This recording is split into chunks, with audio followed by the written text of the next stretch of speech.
it's a joke.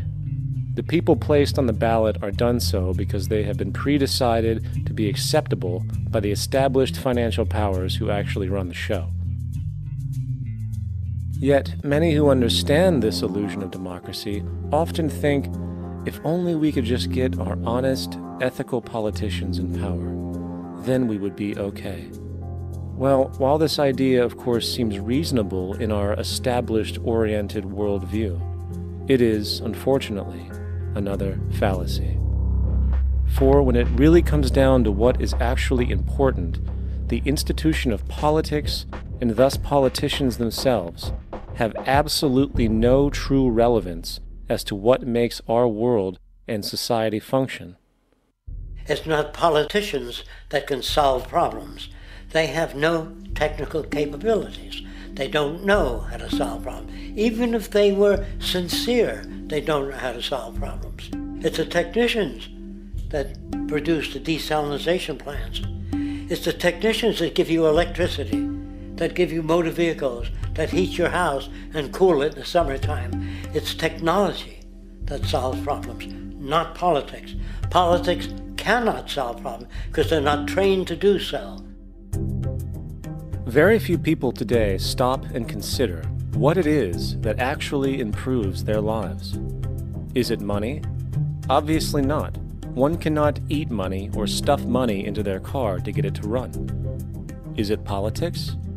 All politicians can do is create laws, establish budgets, and declare war. Is it religion? Of course not. Religion creates nothing except intangible emotional solace for those who require it.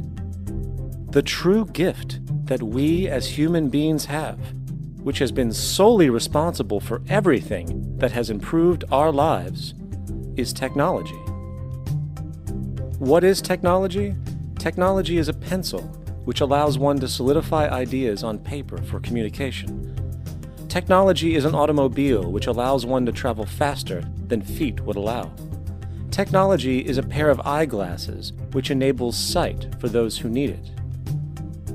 Applied technology itself is merely an extension of human attributes, which reduces human effort, freeing humans from a particular chore or problem.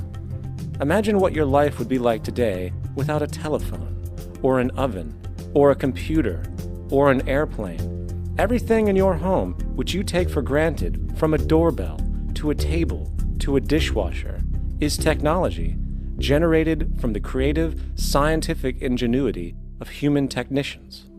Not money, politics, or religion. These are false institutions. And writing your congressman is fantastic. They tell you to write your congressman if you want something done.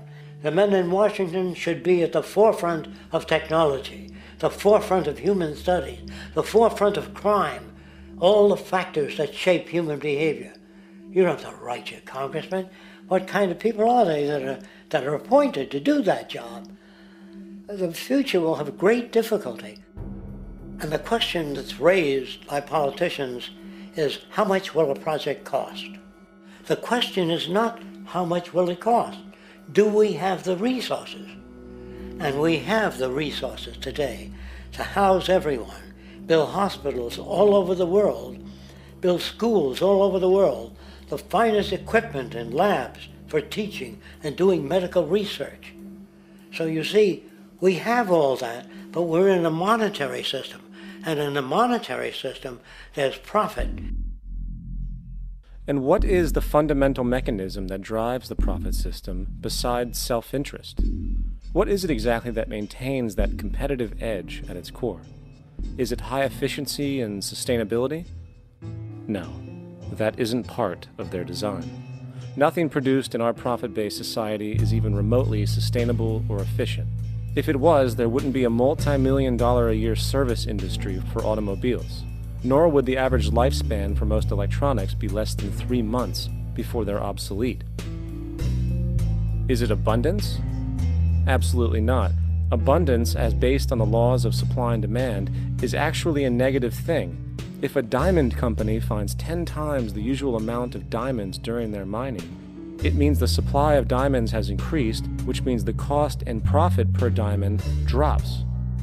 The fact is, efficiency, sustainability, and abundance are enemies of profit.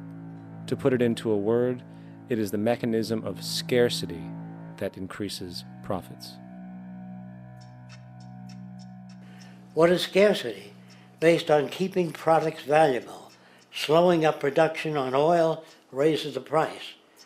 Maintaining scarcity of diamonds keeps the price high. They burn diamonds at the Kimberley diamond mines. They made a carbon that keeps the price up. So then, what does it mean for society when scarcity, either produced naturally or through manipulation, is a beneficial condition for industry?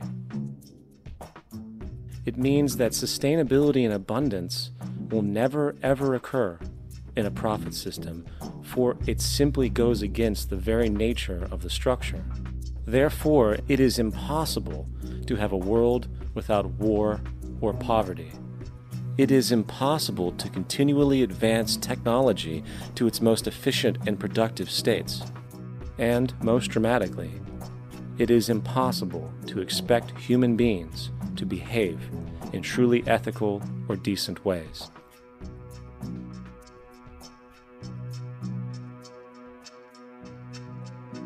People use the word instinct because they can't account for the behavior. They sit back and they evaluate with their lack of knowledge, and they say things like, humans are built a certain way, greed is a natural thing, as though they've worked for years on it, and it's no more natural than wearing clothing.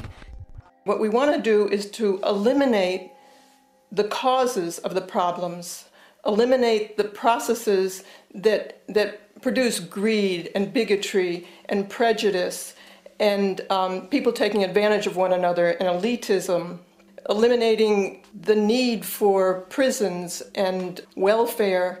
We have always had these problems because we have always lived within scarcity and barter and monetary systems that produce scarcity. If you eradicate the conditions that generate what you call socially offensive behavior, it does not exist. The guy said, well, isn't that inborn? No, it's not. There is no human nature, there's human behavior, and that's always been changed throughout history. You're not born with bigotry and greed and corruption and hatred. You pick that up within the society. War, poverty, corruption, hunger, misery, human suffering will not change in a monetary system. That is, there'll be very little significant change. It's going to take the redesign of our culture, our values, and it has to be related to the carrying capacity of the earth, not some human opinion or some politician's notions of the way the world ought to be, or some religious notions of the conduct of human affairs. And that's what the Venus Project is about.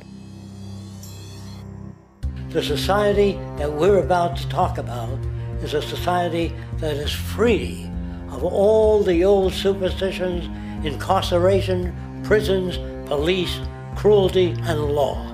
All laws will disappear, and the professions will disappear that are no longer valid, such as stockbrokers, bankers, advertising, gone forever, because it's no longer relevant.